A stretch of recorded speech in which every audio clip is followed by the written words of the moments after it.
Quero falar hoje sobre você e eu, nós descobrimos o nosso chamado.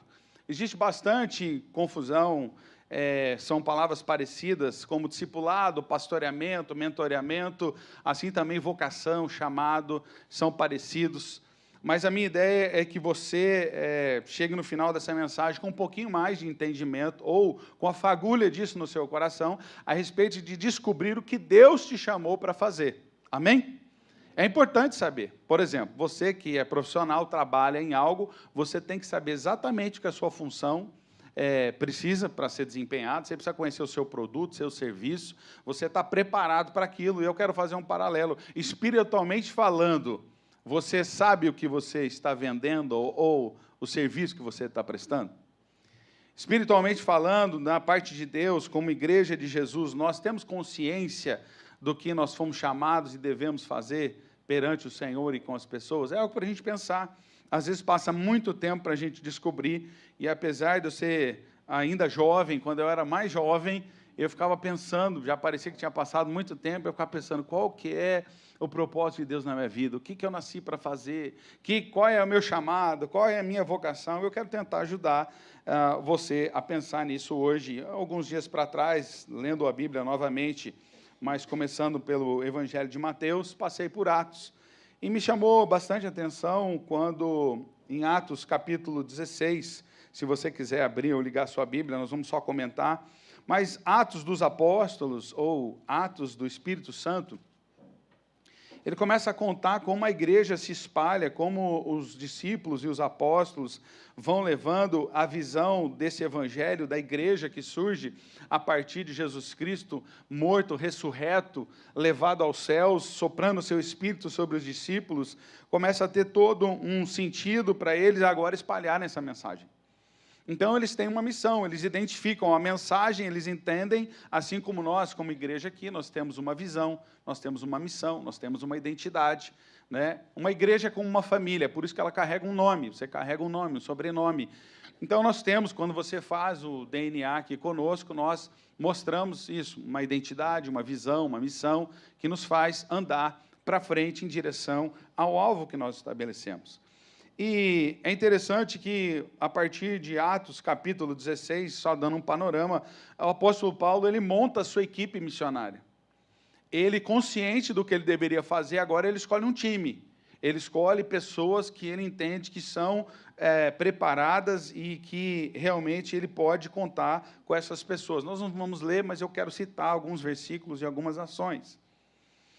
E ele escolhe, ele monta e ele prepara essa equipe, e depois, a partir do verso, isso do 1 ao 5, a partir do 6, a história vai passando por cidades. Né? Tem muitas cidades onde foram plantadas igrejas que não têm cartas, outras têm, como você conhece, Tessalonicenses, Efésios, Coríntios, mas teve muitas outras que eles passaram, como a gente vê aqui, a partir do verso 6, diz, passando pela Frígia e pela província da Galácia, foram impedidos pelo Espírito Santo de anunciar a palavra na Ásia.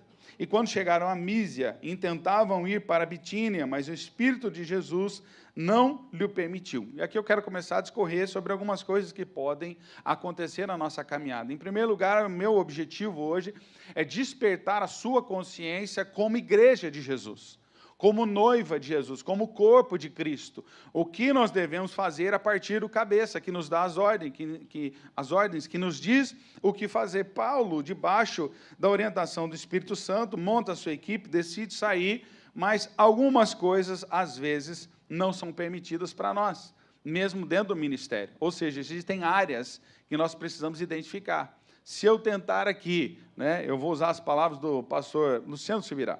Ele dizia que ele, no Ministério de Louvor, ele, na verdade, estava no Ministério de Libertação, que nem os demônios aguentavam ouvir ele cantando. Eu acho que é um exagero para a gente dar risada, né? Mas não é a minha vibe, você não vê.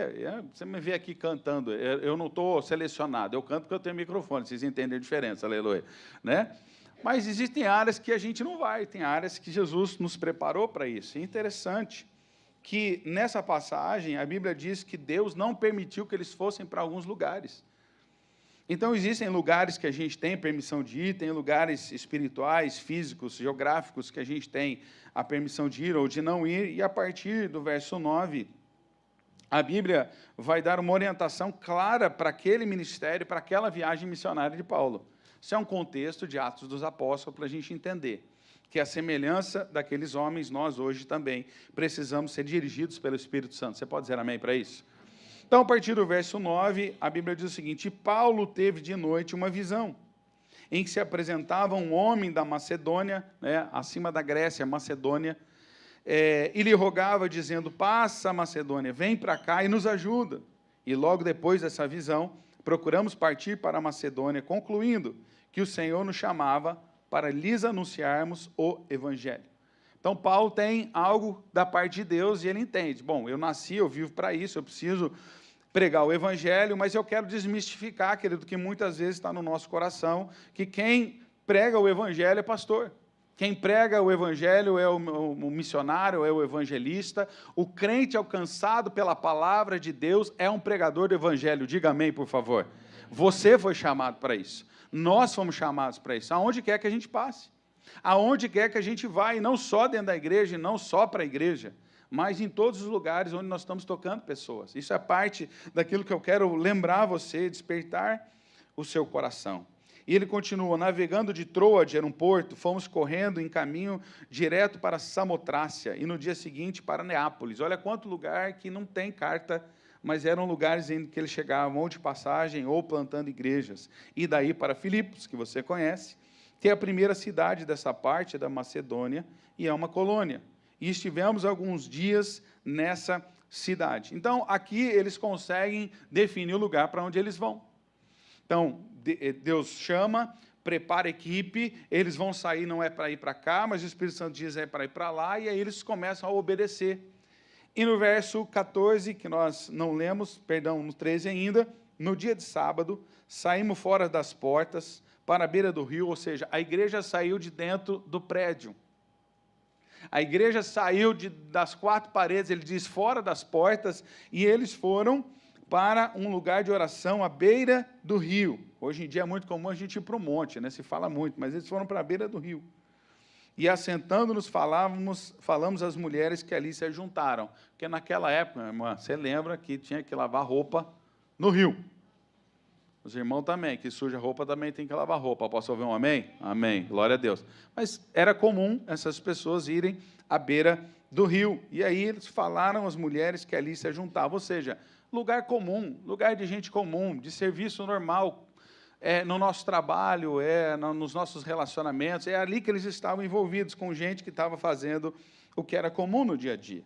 E 14, uma certa mulher chamada Lídia, vendedora de púrpura, da cidade de Tiatira, e que servia a Deus, nos ouvia. E o Senhor lhe abriu o coração para que estivesse atenta ao que Paulo dizia. Depois que foi batizada, que é o próximo passo, você crê por ouvir a palavra de salvação, mas você tem que tomar uma decisão de ser batizado nas águas. Posso ouvir um amém? É o próximo passo para dizer que nós morremos com Cristo, morremos para o mundo.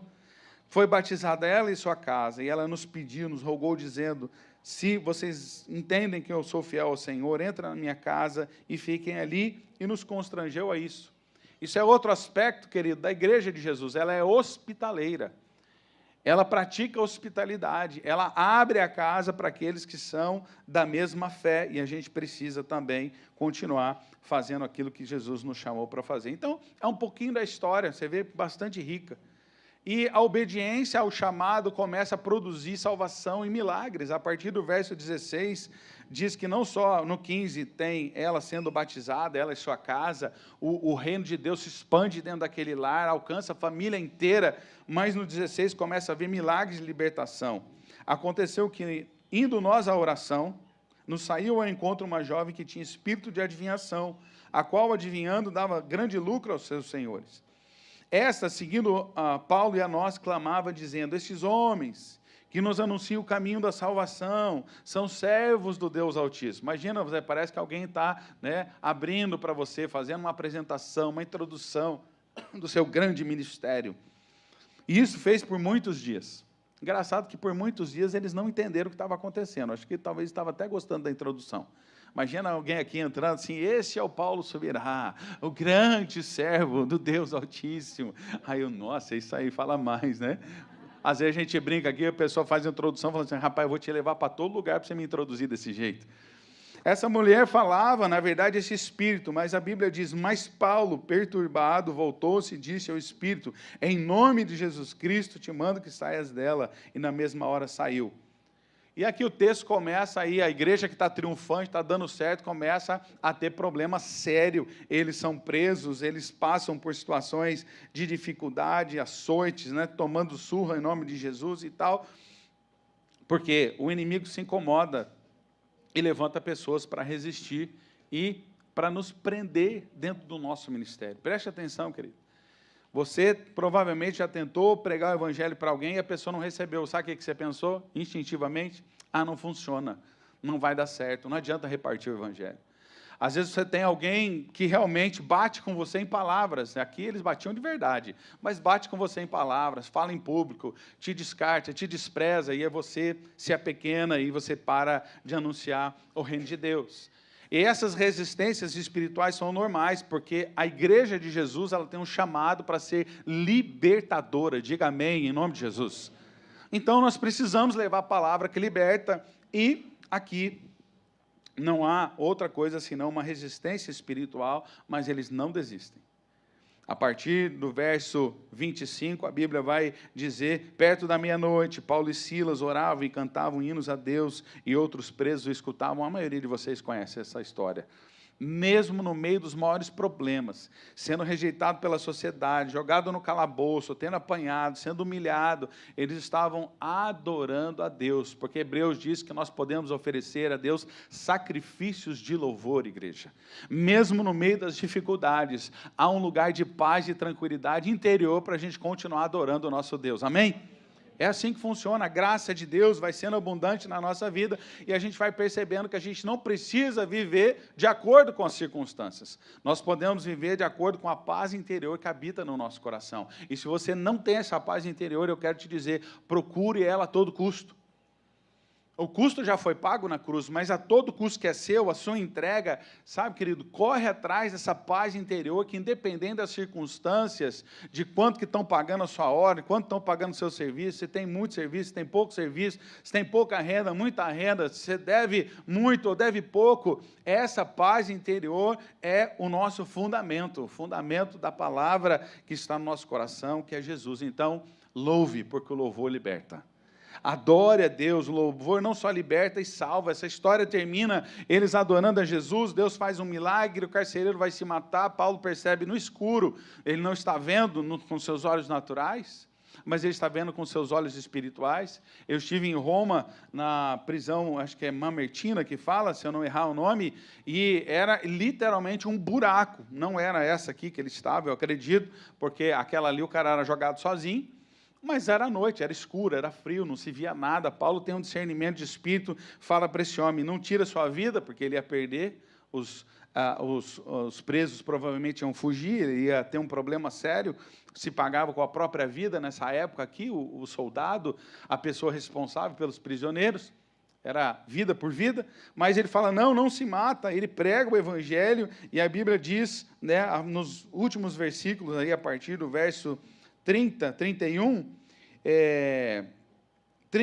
com aquela libertação, o homem fala, senhores, que é necessário para que eu faça para me salvar? Você imagina, querido, a nossa vida impactando a sociedade, a ponto das pessoas dizerem, o que eu preciso fazer para ter o que você tem? A gente precisa alinhar a nossa vida em Deus, na forma como a gente vê e se relaciona com o Evangelho, com as boas novas de Jesus. Ele diz, o que eu preciso fazer? E ele disse, crê no Senhor Jesus Cristo e será salvo tu e a tua casa. E eu quero pedir para você repetir após mim. Quando eu disser, você repete. Crê no Senhor Jesus Cristo e será salvo tu e a tua casa. Essa é uma promessa na qual a gente pode se apegar, e a Bíblia diz que ele se apegou a ela, e lhe pregaram a palavra do Senhor, e todos que estavam em sua casa se converteram, tomando ele consigo naquela mesma hora da noite, lavou-lhes os vergões, ele serviu aos presos, foram batizados todos da sua família, e pôs-lhe a mesa, e na sua crença em Deus, alegrou-se com toda a sua casa. Essa é uma história, querido, de pessoas que foram impactadas pelo Evangelho, estavam impactando vidas. Paulo, Silas e todos os outros fazendo parte disso. Eu quero dizer que esse é o contexto que eu e você precisamos viver. Essa é a nossa realidade de vida, esse tem que ser o nosso estilo de vida, aonde quer que Deus me colocou, te colocou, nos colocou, a gente precisa receber um impacto da nossa vida. Paulo diz, versículo 9 aqui, que ele recebeu uma visão. Ele falou, eu sei o que eu tenho que fazer. Eu espero de todo o meu coração que, de alguma forma, Deus consiga colocar uma visão nessa manhã no seu coração, para você começar a fazer mais por Jesus. Posso ouvir um amém? Amém. Então, eu quero te dizer, em primeiro lugar, o meu e o seu objetivo é que, como igreja de Jesus, nós somos chamados para divulgar as boas novas. Se na semana passada a gente ouviu que o mundo precisa de salvação e a igreja precisa de libertação, uma libertação que eu costumo dizer o seguinte, nós continuamos sendo evangelizados. Nós recebemos um evangelho da salvação, mas áreas da nossa vida ainda precisam de libertação. Nós precisamos ser renovados no nosso entendimento. Romanos 12 fala sobre isso, para que a nossa mente sofra uma metanoia, uma transformação. Então, é um processo que nós começamos. Agora, assim como eu e você, às vezes temos motivação, por exemplo, para ajudar muitas pessoas no processo migratório. A gente tem uma força interior para ajudar a indicar um trabalho. A gente tenta ajudar a achar uma casa quando o imigrante chega, um carro para ele comprar, a escola que as crianças vão estudar, tudo que você imagina, como salvar dinheiro, a gente ensina também, como economizar. A gente precisa ter a mesma vontade de mostrar o caminho do Senhor para todo mundo. Você pode dizer amém para isso? Nós precisamos despertar o nosso coração. Paulo tinha certeza do que ele foi chamado para fazer, ainda que na outra vida, se é que você me entende, ele perseguia, mas quando ele tem uma revelação de quem Jesus é, agora ele não persegue, mas ele facilita o caminho do cristão. Ele facilita o caminho das pessoas. Então, nós somos chamados, igreja, da palavra eclésia, é chamados para fora. Você lembra quando nós lemos aqui, que eles saíram do templo, né, num dos primeiros versículos aqui, a Bíblia diz, no versículo 13 de Atos 16, no dia de sábado, saímos fora das portas. A igreja é chamada para sair fora das portas. Vira para alguém e diz, sai fora da porta. Sai da porta para fora. Vai para fora, faz alguma coisa. Continua falando o que você quiser que eu estou falando. Aproveita o embalo, fala, o pastor que mandou dizer. Sabe, a gente precisa, querido, ser igreja. Não é a gente só se reunir aqui domingo de manhã e na célula durante a semana. Ser igreja de Jesus, presta atenção, era um grupo de pessoas que saía da sua comunidade e eles se tornavam um outro grupo que tomava decisões em relação a toda a outra comunidade. Eclésia era uma assembleia para decidir coisas importantes. Eu e você fomos chamados para ser parte das decisões que Deus quer sobre o mundo e sobre a igreja. Então nós precisamos comunicar, primeiro nós precisamos crer. E eu quero te dizer as palavras de Billy Graham, dentro daquilo que nós temos, né, as boas novas de salvação, a Bíblia é mais atual do que o jornal de amanhã. Não tem nada que o ser humano possa viver, querido, que esteja fora daquilo que a palavra de Deus ensina. Ainda que os tempos tenham mudado, a essência do ser humano, que a palavra revela, a sua estrutura espiritual, emocional, ela está aqui totalmente disponível para a gente reconstruir a vida de um homem, de uma mulher, de uma família, através da palavra de Deus. Nós precisamos entender, então, qual é a nossa vocação. A vocação da noiva de Cristo é divulgar as boas novas de salvação. Nós precisamos ser proclamadores. A gente precisa compartilhar o evangelho que traz paz interior, um evangelho, uma boa nova, uma boa notícia, que primeiro faz o homem ter paz com Deus. Depois ele faz ter paz com os seus semelhantes. Depois ele aprende a viver em paz. E como a palavra de Deus diz no Novo Testamento, né, enquanto for possível, viva em paz com todos. Nós precisamos descobrir o que é essa paz interior e oferecer essa paz interior. Eu quero citar alguns textos. Em Isaías 61, é quando a palavra de Deus vai projetar aquilo que depois Jesus vai falar em Lucas capítulo 4, diz: o Espírito do Senhor Jeová está sobre mim, porque o Senhor me ungiu para pregar boas novas aos mansos, enviou-me a restaurar os contritos de coração, a proclamar liberdade aos cativos e a abertura de prisão aos presos, a apregoar o ano aceitável do Senhor. Esse ano projetando para um futuro glorioso, mas falando do jubileu, quando havia dívidas na sociedade, no 50º ano havia um perdão de todas as dívidas para equalizar a sociedade de novo e recomeçar meio século, né, o próximo meio século, sem dívidas nenhuma. Era algo que Deus tinha ordenado. Então ele diz, olha, nós vamos apregoar o ano aceitável. O jubileu era um ano aceitável, haverá um ainda no futuro. E o dia da vingança do nosso Deus, esse é quando Deus trouxer a sua ira a todos os homens. Mas antes ele diz a consolar todos os tristes, a ordenar acerca dos tristes de Sião, o evangelho começa por Jerusalém, que se lhes dê ornamento por cinza, óleo de alegria ao invés de tristeza, veste de louvor ao invés de um espírito angustiado, a fim de que se chamem árvores de justiça, plantação do Senhor, para que Ele seja glorificado. Então, Jesus diz, lá em Lucas 4, o Espírito do Senhor me ungiu para. Há um propósito que tem que consumir a mim, que tem que consumir a você, e tem parte que Jesus fala sobre ele, mas tem parte que é sobre a igreja, e ele repete isso, ele pega o rolo e, não coincidentemente, ele agora abre, aliás, o rolo lhe é dado, não é nem ele que abre, o rolo é dado. Jesus está aqui no meio da igreja, é como se a gente tivesse um texto agora, semana passada lemos esse, aí eu chamo aqui, Júnior, é sua vez agora de ler, é a partir desse ponto. Quando Jesus pega o rolo do livro, a passagem está exatamente nisso. O Espírito do Senhor é sobre mim, pois que me ungiu para evangelizar os pobres, enviou-me a curar os quebrantados de coração, a apregoar liberdade aos cativos e dar vista aos cegos, a pôr em liberdade os oprimidos e anunciar o ano aceitável do Senhor. 20, cerrando o livro, tornou a dá-lo ao ministro, assentou-se, e os olhos de todos na sinagoga estavam fitos nele. Então começou a dizer-lhes, hoje se cumpriu essa escritura em nossos ouvidos. Agora, Jesus leu apenas uma parte, ou a Bíblia registra apenas uma parte do que estava em Isaías 61. Na sequência, a Bíblia vai dizer, lá que nós lemos, eu quero lembrar você, a Bíblia diz o seguinte, ele para não apregoar o ano aceitável do Senhor, ele veio trazer a palavra de Deus dizendo, a graça de Deus está sendo oferecida para você, o perdão de Deus está sendo oferecido para você. Mas ele para nesse texto, mas Isaías continua, quando ele diz que ele vai trocar a nossa tristeza por alegria, vai nos dar vestes de louvor em vez de espírito angustiado, a fim de que se chamem árvores de justiça, plantação do Senhor, para que ele seja glorificado. Eu pergunto, a não ser aqui que a gente, né, vê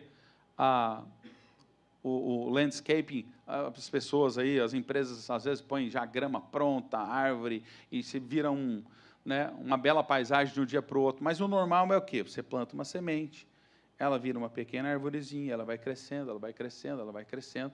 Essa é a vida do cristão. O normal é a gente receber a palavra do Evangelho e a gente ir amadurecendo e apresentando os frutos ou o crescimento de acordo com a etapa etária, com a idade, e os frutos virem no futuro. A gente precisa continuar sendo cultivado para que a gente se torne árvores de justiça, plantados pelo Senhor, para que Ele seja glorificado. Quem entendeu, diga amém. É um processo de crescimento, é um processo de amadurecimento, mas tem uma finalidade. Uma árvore, ela tem que dar algo, ela não existe para ela mesma. No mínimo, ela dá uma sombra, mas, preferencialmente, ela dá um fruto.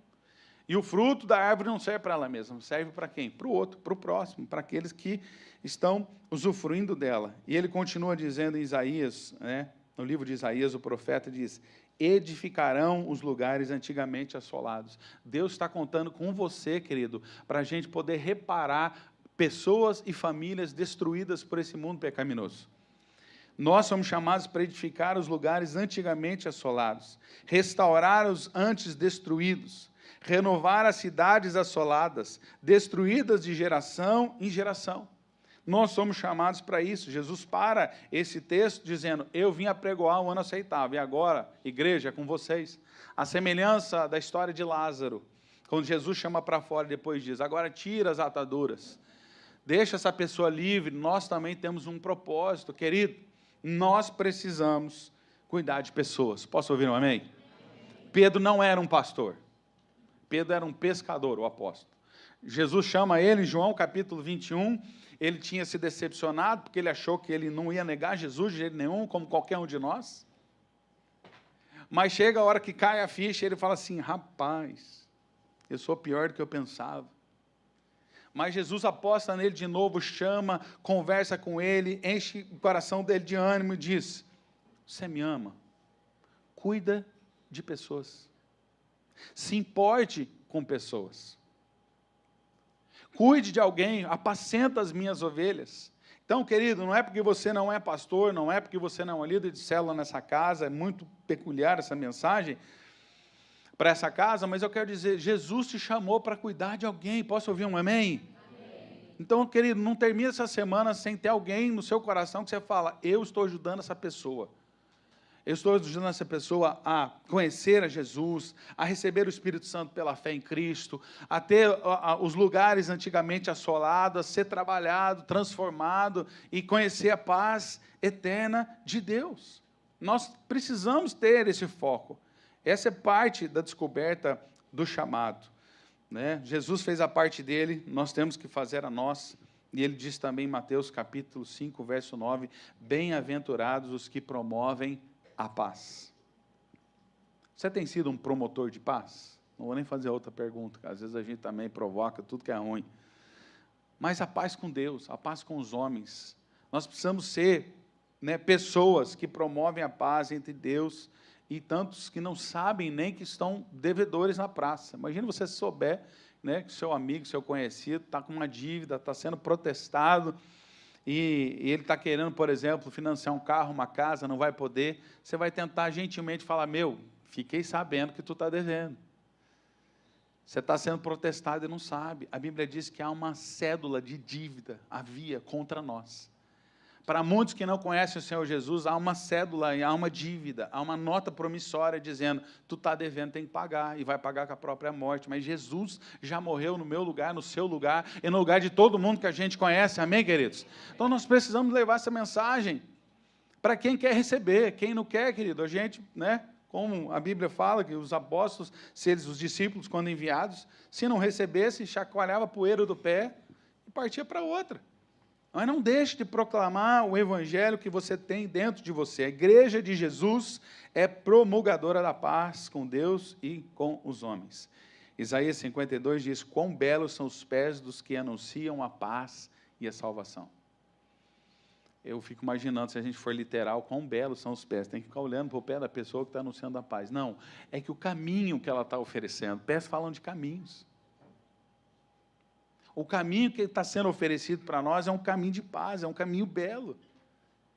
É o que as pessoas estão querendo. Então, em segundo lugar, ame o seu próximo como a você mesmo. Por quê? Porque se você se ama e ama o próximo, você dá o que você tem. Quem ama, dá. Nós precisamos amar mais. E nós precisamos ser amados mais, se é que você me entende. Quando a gente é uma pessoa amada, e isso a gente estuda a estrutura de alma de um ser a partir da infância. Quando uma criança é amada, ela é segura, e quando ela recebe amor, ela dá. A Bíblia diz que nós não podíamos amar a Deus antes dele nos amar. Naturalmente, enfiados no pecado, nós não conseguimos amar a Deus. É impossível. Mas quando a gente recebe essa libertação, o amor de Cristo começa a abundar no nosso coração, como Paulo escreve aos Romanos, capítulo 5, verso 5, do 1 ao 5, ele começa a explicar que o amor ele vai transformando a gente. E como Pedro, querido, eu queria que você se imaginasse agora com Jesus dizendo, você me ama, apacenta as minhas ovelhas, cuida de um. Coisa que Deus se aborreceu com Caim, é quando ele pergunta sobre Abel, sabendo o que tinha acontecido com Abel, e Caim diz o seguinte, eu por acaso tenho que dar conta do meu irmão? Eu tenho que responder por ele? Deus se preocupa tanto, querido, com o nosso amor pelo próximo, que a Bíblia diz que Deus odeia 6 coisas e a 7ª ele abomina. Qual é? o que semeia contenda entre os irmãos. Língua solta. Irmão, se você tem esse pecado na sua vida, deixa eu ser pastoral agora, exorciza, literalmente. Se você não exorcizar, eu exorcizo você depois. Tira da sua vida, irmão. Se você sabe que você flerta com a maledicência, fala mal das pessoas, não fala para elas o que você pensa, fala para outros, tira isso da sua vida, pelo amor de Deus. Isso é um câncer no meio da igreja. Isso tem que ser retirado. Precisa ser mesmo no bisturi. Porque isso, Deus fala que ele abomina, ele odeia quem semeia contenda entre os irmãos. Então, irmão, se não der para falar coisa boa, não fala ruim também. Amém? Posso ouvir um amém? Amém? Resista. Eu sei que às vezes é gostoso falar mal dos outros. Eu sei, eu entendo. O pecado que habita em nós, ele fica um comichãozinho. Fala. Mas resista, irmão, porque o final não é bom. Não é bom. Eu sei, alguns já acostumaram, não sabem nem viver sem isso. Mas é possível. Eu quero declarar isso para você hoje. É possível viver sem falar dos outros. Pela fé. Posso ouvir um amém? Então, ame o próximo como você mesmo. É para amar a Deus acima de tudo, amar a si mesmo e amar o próximo. Lucas 19, 10 diz, o Filho do Homem veio para buscar e salvar o que estava perdido. Nós precisamos nos identificar com Cristo. Quem perto de mim, perto de você, perto de nós, está realmente perdido, para que a gente possa ser instrumento de Deus, para ele ser ou ela ser alcançado. Quem ama dá, João 3,16, Deus amou tanto o mundo que ele deu o seu único filho, unigênito, para que, há um propósito. Deus não deu assim, então tá bom, vou dar só para evitar os problemas da sua vida. Deus nos dá para que a gente alcance um lugar, para que todo aquele que nele crê não pereça eternamente, mas tenha a vida eterna. Há um propósito de a gente compartilhar Jesus. E tem muita gente lá fora querendo que a gente tenha a gente de boca fechada. Romanos 8, 29 a 39, o texto é longo, mas eu quero citar apenas pelo horário, diz que no primogênito, Jesus é o primogênito, ele era o unigênito de Deus, ele passa a ser o primeiro de muitos filhos, e diz que no unigênito ele nos conheceu, nos predestinou, nos chamou, nos justificou e nos glorificou. Há 5 passos dentro desse chamado que nós também podemos, não só caminhar, mas podemos repartir. Ser conhecido de Deus, predestinado ao que Ele nos escolheu para viver, chamado, né, uma vocação, uma vocalização de Deus nos chamando, nos justificando em Cristo e nos glorificando em Cristo, como a palavra diz, Cristo em vós, a esperança da glória. Nós precisamos entender, então, queridos, se nós temos esse DNA de proclamar a paz, nós precisamos amar o próximo como a gente mesmo. A nossa vocação é, assim como com Jesus, chamar os perdidos de volta para casa. Jesus falou uma hora e diz assim, olha, eu tenho muitos outros que estão em outro lugar que eu preciso trazer, que não são desse aprisco, mas fazem parte da família. Tem um irmão, uma irmã aí para ser nascido de novo através de mim, de você, esperando a sua boca ser aberta para que eles conheçam o Evangelho e façam parte dessa família da fé. Diga amém, por favor. Depende de você, depende de mim, depende de nós. E para finalizar, qual é o teu chamado? De maneira geral, e depois eu vou tentar ser um pouquinho mais específico, mas vai exigir de você uma consulta ao Espírito Santo. Não vou estar tudo de mão beijada, igual você faz lá um teste psicológico e sai, por exemplo, o seu temperamento. Olha, alguém disse que eu tenho o temperamento tal, que a gente às vezes fala aqui. Não, é preciso que você e eu, a gente ter um relacionamento com o Espírito Santo, assim como o Paulo, ele teve uma visão espiritual. Em outros lugares, a Bíblia vai dizer que o Espírito falou com eles, tanto que Atos dos Apóstolos é muitas vezes chamado de Atos do Espírito Santo, de tanto que eles estavam conectados com o Espírito Santo. Então, Mateus 28, de 16 a 20, você conhece a grande comissão. A grande comissão, ela atinge todos nós. Nós precisamos evangelizar a todos, fazer discípulos, batizar em nome de Jesus. Isso não tem novidade. Mas tem coisas que são mais específicas, e Deus, à semelhança de Paulo, ele pode te dar uma visão. Paulo recebe literalmente uma visão, mas Deus pode nos dar uma visão sobre algo particular dentro daquilo que Ele está te chamando para fazer. Comece a perguntar ao Espírito Santo o que Ele tem te chamado para fazer. A gente, às vezes, entra numa estrutura como essa e a gente identifica áreas que a gente pode trabalhar, e isso é muito bom, é muito útil, muito necessário. Deixa Deus te usar. Se você tem um dom e tem um talento, nos procure. Nós queremos dar espaço para que você possa exercer o seu dom, o seu talento dentro da casa de Deus. Amém? Amém. Mas vai muito mais, vai para fora. Eu costumo dizer para as pessoas, olha, você não vai poder chegar no céu. E aí você passou 20 anos aqui na nossa igreja, por exemplo, e você vai chegar e Deus vai falar assim, então, aquilo lá que eu te chamei para fazer, você fez? Você vai dizer, não, é que lá na Alcance Orlando não tinha esse ministério. Você acha que vai colar essa? Olha para mim e responde. Vai colar, sim ou não? Não vai colar. Irmão, Deus te chamou a algo que provavelmente também está para fora das portas. Você precisa identificar aquilo que está dentro do seu coração, pode ser literalmente uma visão, ou pode ser como Isaías, Deus te fazer uma pergunta, Deus está falando com ele, diz assim, a quem enviarei? Isaías fala, eu. Sabe, às vezes não é Deus que chama para o ministério, é você que se chama para alguma coisa, você pula lá e fala, é comigo, deixa comigo, eu faço, eu quero. Deus está esperando uma atitude de nós para isso. Então, quando Ele pergunta, se não for uma visão, mas for uma pergunta que o Espírito Santo colocar dentro do seu coração, e você pode responder, eu me sinto mais ou menos assim como pastor. Apesar de receber um chamado, não tinha menor fé em mim mesmo, né? Quem já passou por isso? Você não acredita em você mesmo, aleluia. Né? Alguém tem que acreditar em você para você fazer aquela coisa que você foi chamado. Eu falei, não creio. Mas alguém acreditou, ou tem aquela história também, que você já deve ter ouvido, muito importante, um homem assim de bastante atitude, era um cruzeiro, uma criança caiu no mar. E as pessoas perguntando, meu Deus, o que nós vamos fazer? Essa criança caiu no mar, e de repente um homem, lá de cima, de peixinho, assim, pum, pegou a criança, voltou com a criança, todo mundo aplaudindo, eu e o Leorói fizeram um tablado, puseram ele em cima, deram o microfone, fala, cara, conta para a gente, o que te motivou a fazer o que você fez?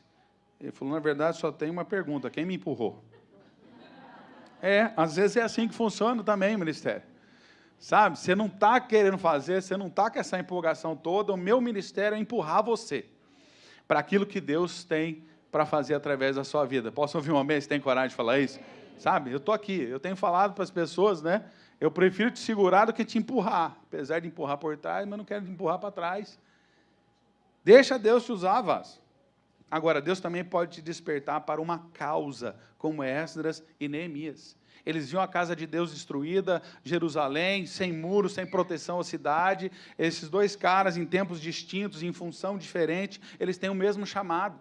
Eles decidem proteger aquilo que eles entendiam que era santo, que era dedicado ao Senhor, e os dois acabam fazendo. Esdras recebe muita resistência, mas ele está lá tentando fazer o trabalho dele, de reconstruir os muros, de proteger, e vem Neemias, e com a graça de Deus, um esforço extra, a Bíblia diz que ele consegue fazer o que levou em meses e anos, não foi possível, ele conseguiu fazer em 52 dias. Mas eles olharam para aquilo e dizem assim, isso aqui é uma causa, eu vou abraçar essa causa. Eu pergunto a você, qual é a causa que tem te levado a proclamar o evangelho que você carrega? Em que eu e você somos libertadores? O que nos causa, e eu quero dizer algumas maneiras de como a gente pode ser despertado para uma causa. Pode ser uma dor, pode ser uma compaixão, pode ser uma revolta, pode ser uma indignação, ou pode ser um cuidado, um amor. Mas algo precisa acontecer dentro de nós. Então, para você entender o seu chamado, eu estou dando 3 exemplos. Paulo recebe uma visão. Ele estava tanto falando com Deus, ultimamente, ali naquele tempo, de que ele percebe quem ele era, quem ele é, ele está apaixonado por Jesus, e ele está ali com o Espírito Santo dá uma visão, e ele, obedece. Sabe, aquilo que você já fez para Deus, para e pensa. Se você não tivesse obedecido, como teria sido? Se Deus te desse uma visão e você não tivesse correspondido, o que teria deixado de ser feito? Se Deus te fizer uma pergunta, como fez para Isaías, a quem enviarei? Se você não responder, quem vai poder cumprir aquilo que Deus espera? Ou se você é despertado por uma causa, como Esdras e Neemias, para proteger, Nós temos as nossas causas, como homem, como mulher, tendo filhos, um casamento, uma fé para defender, um trabalho, uma renda, um lugar onde a gente mora, a gente tem tudo isso. Qual é a sua causa? É com os solteiros, é com os casados, é com os jovens, é com velhos, é com pobres, é viúva, órfãos, estrangeiros? Qual é a sua causa? Nós precisamos lutar por uma causa, nós precisamos ter uma causa, algo que faça a gente acordar de manhã e falar, eu vou lutar por isso, e nós fazemos isso pelas nossas famílias, mas dentro do reino de Deus, o que tem nos feito levantar pela manhã? Aquilo que te incomoda ou te deixa indignado pode ser o teu chamado. E eu termino essa mensagem fazendo, essa pergunta interior: o que tem nos feito proclamar o evangelho que a gente carrega? O que não tem permitido a gente de proclamar o evangelho que a gente carrega? É ser aceito no grupo que a gente está inserido em algum lugar? É não ter rejeição das pessoas? É não ter perseguição? É não perder a boquinha que a gente tem, onde a gente está? Porque se eu abrir a boca, eu vou perder aquilo que eu construí. O que realmente a gente tem permitido nos impedir é a vergonha. Essa é a hora que eu falo que o crente tem que ser sem vergonha, amém? Aleluia? É para ser sem vergonha, para repartir o evangelho tem que ser sem vergonha. Não pode ter essa vergonha. Então eu pergunto, termino, se a mensagem, a ideia é descobrir o seu chamado, eu quero deixar isso dentro do seu coração, a pergunta: qual é o teu chamado? E o chamado vai muito mais além do que aquilo que você pode estar fazendo dentro da igreja, porque é fora das portas. Quando o apóstolo Paulo, a Bíblia diz em Atos 16, 9, que é um dos pontos principais dessa mensagem, a Bíblia diz que ele teve uma visão, e ele foi obediente à visão. Ele falou: estou saindo. A pergunta é, eu estou resistindo a falar, mas se for do Espírito Santo, amém. Se eu não tivesse dito sim para o Senhor, isso não existia. Essa igreja não tinha. Isso não faz de mim melhor do que ninguém, faz apenas um servo, como diz lá a Escritura, só fez o que tinha que fazer. Não merece nem aplauso. Mas se Deus usa pessoas para abençoar a sua vida, seja a pessoa que Deus usa para abençoar outra vida. Você pode dizer amém para isso?